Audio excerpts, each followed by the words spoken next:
Welcome to the students. आज हम लोग डिस्कस करने वाले हैं न्यूटन्स लॉस ऑफ मोशन, यानी कि मोशंस के लॉस ऑफ मोशन। अब ये लॉस ऑफ मोशन न्यूटन्स के हैं, यानी कि न्यूटन्स लॉस ऑफ मोशन के नाम से भी जाने जाते हैं। अब यानी कि कोई पूछे आपसे कि न्यूटन्स लॉस ऑफ मोशन क्या होते हैं, तो आप सीधे बेसिकली आप ये बोलेंगे these are the laws which defines the motions. कुछ ऐसे नियम या सिद्धांत जो न्यूटन के द्वारा दिए गए हैं, जो क्या बोलते हैं मोशन के लिए है, यानी मोशन और रेस्ट के लिए बिल्कुल सही बैठते हैं। ऐसे लॉज, ऐसे नियम्स को हम लोगों ने क्या बोला, न्यूटन्स लॉज ऑफ मोशन। तो हम लोग डिस्कस कर लेते हैं। तो कोई आपसे पूछे Newton what are the Newton's laws of motion, the laws which are formulated by the Newton's are known as laws of motion, Newton's laws of motion. तो यानी सबसे पहले आता है फर्स्ट, यानी कि first law of motion. First law of motion यानी कि Newton's first law of motion. तो आप ये से ऐसे ही बोल सकते हैं कि न्यूटन्स फर्स्ट लॉ, न्यूटन्स का पहला लॉ। तो आपको ये क्लियर हो जाना चाहिए कि न्यूटन्स का फर्स्ट लॉ। तो आप बिल्कुल अच्छे से क्लियरली लिख लीजिए Newton's first law of motion.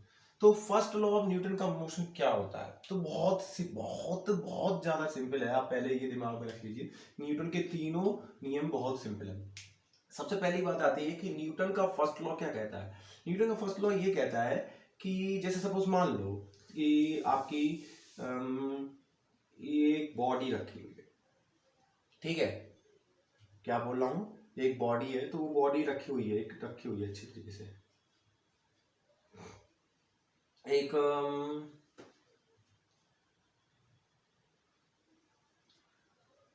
मान लो आप लोग की एक बॉडी रखी हुई है कोई, ठीक है। तो मैंने कहा कि ये बॉक्स है, रखा हुआ है, ये कब तक रहेगा बॉक्स यहाँ पे, कब तक यहाँ रखा रहेगा। आपको अभी मैं पूछूं आपसे ये रेस्ट में है कि मोशन में, तो इसका अगर मैं ग्राउंड के फ्रेम में देखूं तो अभी ये रेस्ट में दिख रहा है मुझे। तो मैं पूछ रहा हूं कि ये बॉक्स यहाँ पे कब तक रेस्ट में रहेगा, कब तक रहेगा, जब तक इसको कोई उठा ना ले। जब तक इस बॉक्स को कोई उठा नहीं लेता है तब तक ये यहीं डला रहेगा। सीधी सीधी सिंपल सी बात है। अगर मान लीजिए ये बोर्ड है, ये बोर्ड यहाँ पे कब तक रहेगा, जब तक बोर्ड तब तक रहेगा जब तक इसे कोई हटा नहीं देता या उसे कोई खींच नहीं देता। तो वही मैंने अभी पिछले सेशन में हम लोगों ने डिस्कस किया था कि फोर्स, तो जब तक इस पे कोई एक फोर्स नहीं लग जाएगी तब तक ये बॉक्स अपनी स्टेट में ही रहेगा जिस स्टेट में था। बस यही लॉ है पहला। यानी कि फर्स्ट लॉ ये कहता है कि कोई भी चीज रखी है तो वो रखी ही रहेगी, कोई भी चीज डली है डली ही रहेगी। अगर कोई भी चीज मोशन में है तो मोशन में ही रहेगी। यानी कि मान लीजिए कि एक आपके कोई, आपने एक बॉल ली और उस बॉल को फेंक दिया। जब वो बॉल फेंकती हुई लुढ़कती गोल गोल घूमती घूमते घूमते घूमते ग्राउंड में जाती है और एक समय बाद वो यहाँ रुक जाती है। तो यहाँ रुक क्यों गई बॉल, आपने देखा कि वहां पर कोई रोकने वाला नहीं था, ग्राउंड में देखा वो घूमते घूमते रुक गई। जब वो गोल गोल घूमते हुए रुक गई तो यहाँ पे आपको बता दूं कि एक फोर्स लग रही थी उसको जो रोक रही थी, आपने देखा उस फोर्स को बोलते हैं फ्रिक्शन फोर्स। तो काफी तरह की फोर्सेस होती हैं, ये हम लोग डिस्कस करते जाएंगे। तो एक बॉल जब फेंकी तो वो, आप लोग जब कभी दौड़ते हैं तो दौड़ने पे आपको एक काफी तेज हवा लगती है आपके चेहरे पे, उस फोर्स को ही बोलते हैं फ्रिक्शन फोर्स। तो फ्रिक्शन फोर्स क्या करती है, अपोज करती है। तो यहाँ पे एक फोर्स लगी थी, जिस फोर्स का नाम क्या दिया हम लोगों ने, फ्रिक्शन फोर्स, एफ होगी। वो क्या करती है, अपोज करती है। यानी कि ये बॉडी, वो बॉल मूव करती रहती है, हमेशा मूव करती रहती। कब तक करती रहती, जब तक इस पे कोई फोर्स नहीं लगती। तो आप ये सोच रहे थे कि कोई बॉल, वो बॉल अपने आप रुक जाती, बॉल अपने आप ही रुक गई, बॉल पे किसी ने फोर्स लगाई है तभी रुक गई। अब मान लीजिए कि क्या बोलते हैं, मैंने बोला कि एक कोई भी एक एग्जाम्पल ले लेते हैं, कौन है एग्जाम्पल लेते हैं। मैंने कहा कि एक आपका एक आपकी कार चल रही है, ये बस ये कार चल रही है, ठीक है, ये कार है। तो ये एक मतलब नैनो सी जैसी दिख रही है, छोटी सी, ठीक, कोई बात नहीं। तो ये कार है और ये कार में ये चल रही है। तो ये कार की स्पीड 50 किलोमीटर पर आवर है, ठीक है। तो ये 50 किलोमीटर पर आवर की ये स्पीड से ये कार चल रही है, तो ये कंटिन्यूस मूव करती रहेगी करती रहेगी। अब कौन सा यूनिफॉर्म मोशन हो गया, तो ये चलती रहेगी चलती रहेगी चलती रहेगी। कब तक चलती रहेगी, जब तक ब्रेक ना लगे, या जब तक कोई सामने से ना आ जाए, या इसका जब तक इसके अंदर डीजल है। यानी कि इसके अंदर जब तक कार के अंदर डीजल डला होगा तो डीजल से चल रही है कार, तो जब तक इंजन में डीजल रहेगा तब तक ये चलती रहेगी। मान लीजिए कि कोई ऐसा इसमें सुनसान जगह पे, एक ऐसी जगह पे पहुंच गए जहाँ पे हजारों किलोमीटर तक कोई नहीं है, बिल्कुल हजारों किलोमीटर बिल्कुल क्लीन रोड है, तो कार ऑन कर दी, स्टार्ट कर दी, चल रही 50 की स्पीड पे, सेट कर दिए डीजल, जब तक डीजल आएगा तब तक चलती रहेगी। अब जैसे ही डीजल खत्म होगा तो इसमें फोर्स लगाना बंद कर देगा, क्योंकि इंजन क्या कर रहा है, फोर्स लगा रहा है, कार को ढकेल रहा है। जैसे ही फोर्स लगाना बंद करेगा, तो फोर्स लगाना बंद कर दी तो कार चलती रहनी चाहिए थी। बट क्या हुआ, इधर से हर समय जब कार चल रही थी तो इधर से हर समय कोई एक फोर्स लग रही थी जो इस कार को क्या कर रही थी, अपोज कर रही थी, रोक रही थी। तो हमने ये जाना कि न्यूटन का फर्स्ट लॉ ये कहता है कि कोई भी चीज रेस्ट में है तो रेस्ट में रहेगी, और कोई भी चीज मोशन में है तो मोशन में ही रहेगी। बट कब तक रहेगी, जब तक उस पर कोई एक फोर्स ना लग जाए।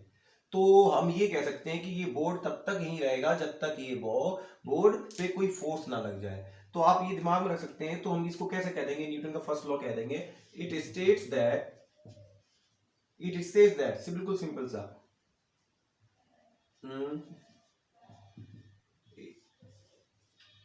If a body is in the state of rest और मोशन, अगर कोई बॉडी ही is in the state of rest या मोशन में है, तो then it will remain in the state of rest और मोशन, मोशन। सो मैंने क्या बोला, आप बिल्कुल बोल सकते हैं कि अगर कोई बॉडी क्या बोला, इट स्टेट दैट, ये बताता है कि अगर कोई बॉडी स्टेट ऑफ रेस्ट और मोशन में है तो then it will remain in the state of rest और मोशन। अब जैसे देख लीजिए, बहुत रेस्ट में तो रेस्ट में ही रहेगा, मोशन में कब तक रहेगा, अनलेस a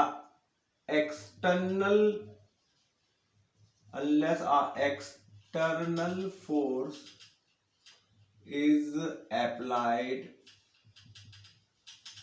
on it। कब तक रहेगा, जब तक उस पे कोई एक बाहर से फोर्स ना लगे। तो आप बोल सकते हैं, क्या बोलेंगे कि it states that if a body is in the state of rest और motion, it will remain in the state of rest or motion unless an external force is applied to it। मतलब कहने का मतलब ये हुआ कि जब तक एक बॉडी रेस्ट में है तो रेस्ट में रहेगी, मोशन में है तो मोशन में रहेगी, जब तक उस पे बाहर से कोई फोर्स नहीं लगा देता।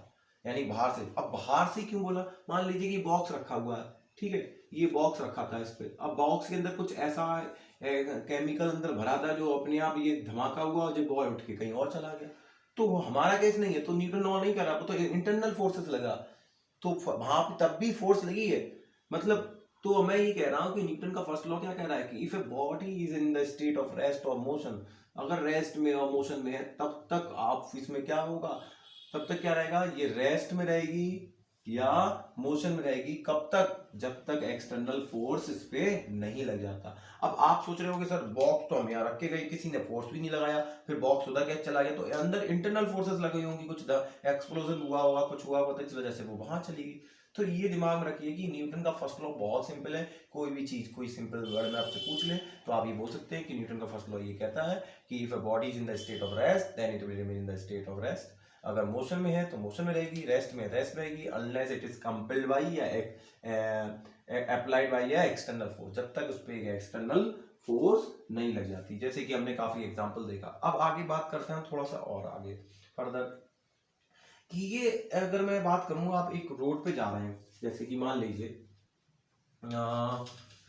एक आपने कभी नोटिस किया होगा कि आप एक रोड पे जा रहे हैं, ठीक है, और आप मान लीजिए एक बस में बैठे हुए हैं, ठीक है, आप एक बस से जा रहे हैं, ठीक है, ये बस है, ठीक है। अब इस बस से जब आप जा रहे होंगे तो इस बस में आपने देखा होगा कि ये जब जा रहे हैं तो रोड पे कभी कभार क्या होता है कि काफी सारे बैरियर मिलते हैं आपको। क्या मिलते हैं? बैरियर कहने मतलब बैरियर ना बोलो, गड्ढे टाइप के मिलते हैं। रोड काफी बहुत खराब रोड है, तो काफी सारी रोड है। तो जब रोड खराब होती है तो आपने कभी नोटिस किया होगा कि आप जब रोड के पे चलते हैं रोड खराब में, तो आपको क्या होता है, थोड़ा आगे पीछे होते हैं, जर्क लगते हैं। क्या लगते हैं? जर्क महसूस होते हैं जब रोड खराब होगी। यानी कि आप ऐसी रोड पे जा रहे हैं बस में, जिस रोड में काफी सारे डंबल्स हैं, तो आप उस रोड से जा रहे हैं तो आपको जर्क लगेगा हिल, कभी बैकवर्ड लगेगा, कभी आगे लगेगा। तो ऐसा क्यों होता है? ऐसा क्या होता है उसमें जो जर्क लगने लगता है कि गाड़ी मोशन में चल रही है? तो आप कहोगे सर ये ठीक है, ये बहुत सिंपल सी बात है, जर्क इसलिए लगता है कि गाड़ी का जो व्हील होता है वो गड्ढे के अंदर चला जाता है, इसलिए लगता है। बट आपको बता दूं कि जर्क इसलिए नहीं लगता। जर्क लगने से लिए दो लॉ, न्यूटन के लॉस लगते हैं। पहला लॉ तो लगता ही लगता है, सेकंड लॉ भी बताएगा। तो पहले फर्स्ट लॉ के बारे में डिस्कस करते हैं।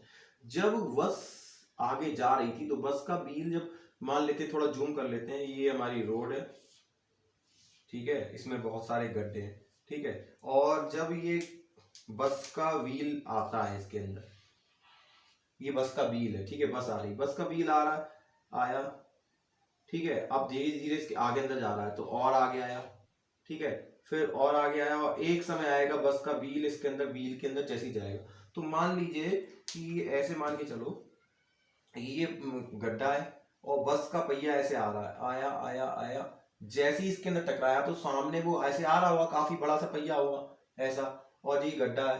तो देखो जैसे ही वो आगे आता है और ऐसे आगे अभी चल रहा था इसके ऊपर आसानी से, और आया तो इसमें टकराया, लिप्स पे टकराया, तो इस साइड ने इस पे क्या किया, पहिए पे अपोज किया, अपोज किया, तो अपोज करने से इसकी स्पीड डिक्रीज हुई, तो इसकी स्पीड में डिक्रीजमेंट आ जाता है। अब जैसी स्पीड में डिक्रीजमेंट आता है, एक और प्रॉपर्टी है जिस प्रॉपर्टी का नाम है, मोस्ट इंपॉर्टेंट प्रॉपर्टी, जिसका नाम है इनर्शिया। अब ये क्या होता है?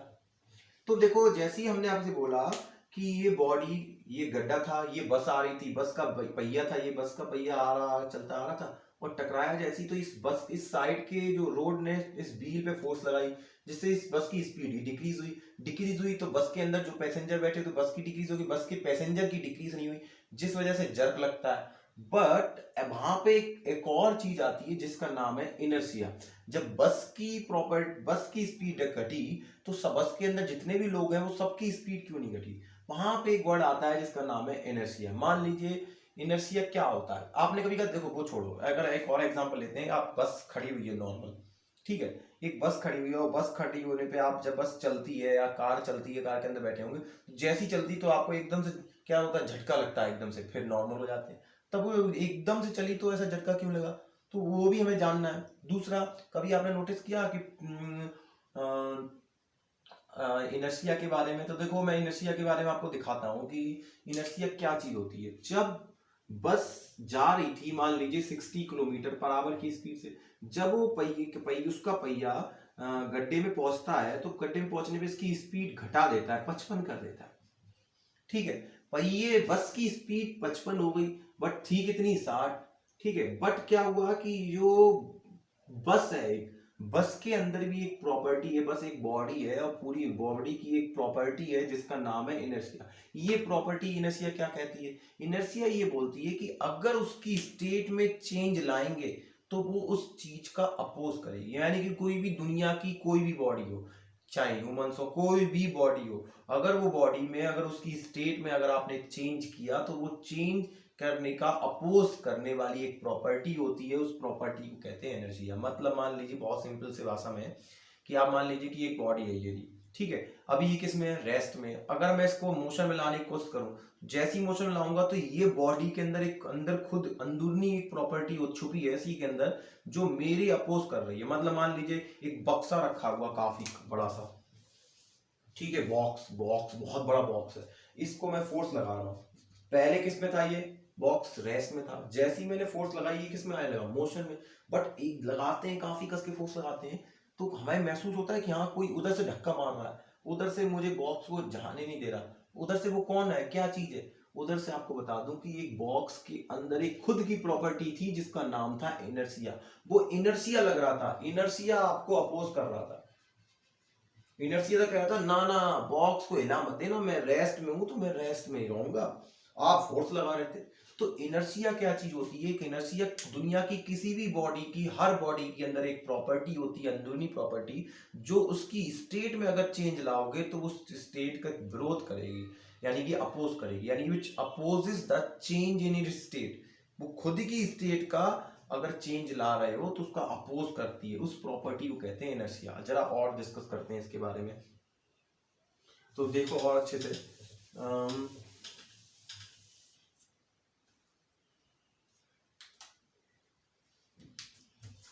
तो देखो इनर्शिया। अब इनर्शिया को मैं ऐसे डिफाइन कर देता हूं पहले। इट इज इनहेरिटेंट, इनहेरिटेंट ना बोल पाओ तो आप इंटरनल बोल दो। It is internal property of a body. तो ये एक इंटरनल प्रॉपर्टी होती है एक बॉडी की, due to which it opposes,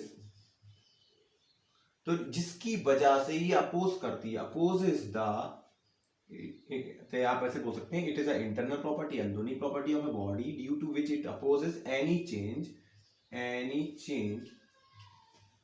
in its state. यानी कि एक ऐसी इंटरनल प्रॉपर्टी होती है, जो क्या करती है बॉडी की, जो अपोज करती किसका? In it state, oppose any change in it state. अगर उसकी स्टेट में जो चेंज कर रहे तो उस चेंज का विरोध करेगी। मतलब मान लीजिए कि एक बॉडी थी, रेस्ट में रखी थी, तो आप उसे मोशन में ला रहे हैं, तो आपने चेंज किया ना, आप क्या कर रहे हैं? मोशन में आए, तो आपका विरोध करेगी वो, ठीक है। तो उस प्रॉपर्टी को कहते हैं इनर्शिया। अब जरा देखते हैं, मान लीजिए आपने कभी तो ये देखा होगा कि घर में एक वो होता है आपका कारपेट होता है, कारपेट यानी कि जिसमें शूज पॉस लेते हैं, कारपेट टाइप का, जिसको हम लोग पैरदान बोलते हैं ना। तो उसको हम लोग जब पटकते हैं या डंडे से मारते हैं तो उससे धूल बाहर निकल जाती है। ऐसा क्यों होता है? जरा नोटिस करना। जब हमने उसको पैरदान को था, ठीक है, ये पैरदान है, आप मान लीजिए कि ये कारपेट है और जिसमें आप शूज पहुंचते हैं, तो इसमें काफी सारी डस्ट भरी होती है, डस्ट पार्टिकल्स होते हैं। तो मान लीजिए कि जब ये कारपेट, आपने ये रहा कारपेट, मान लेते हैं ये कारपेट है, तो मैंने इस कारपेट को लिया और कारपेट पे ऐसे हिट किया दीवार पे।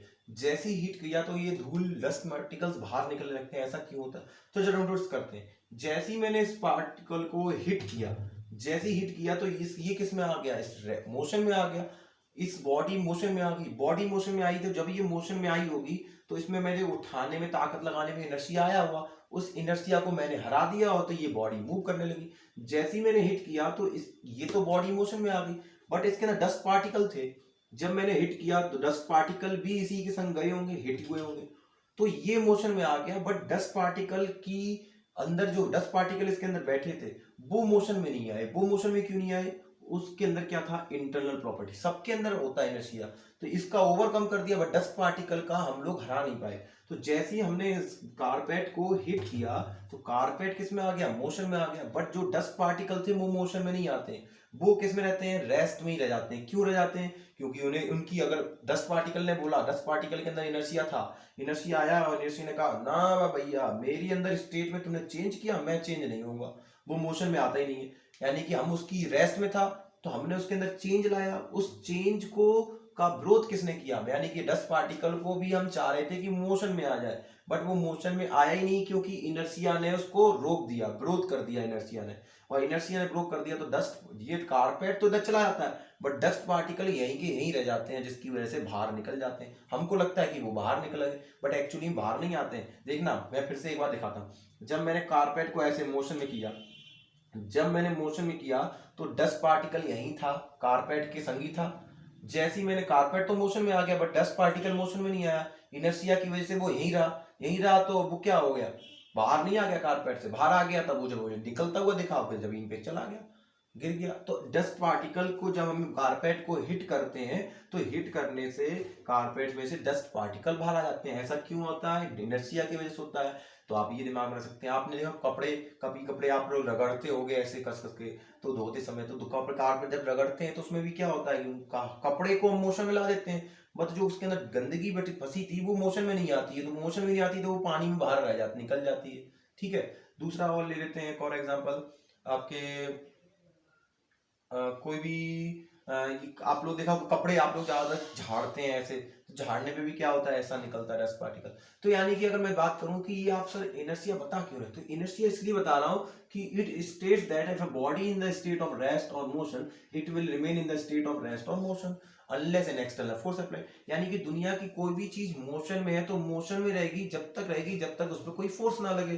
तो मान लीजिए कि मैंने कहा कि जब कारपेट को हिट किया था तो कारपेट रेस्ट में था, हमने हिट किया, हिट करने गया तो उसमें क्या हुआ, मोशन में आ गया।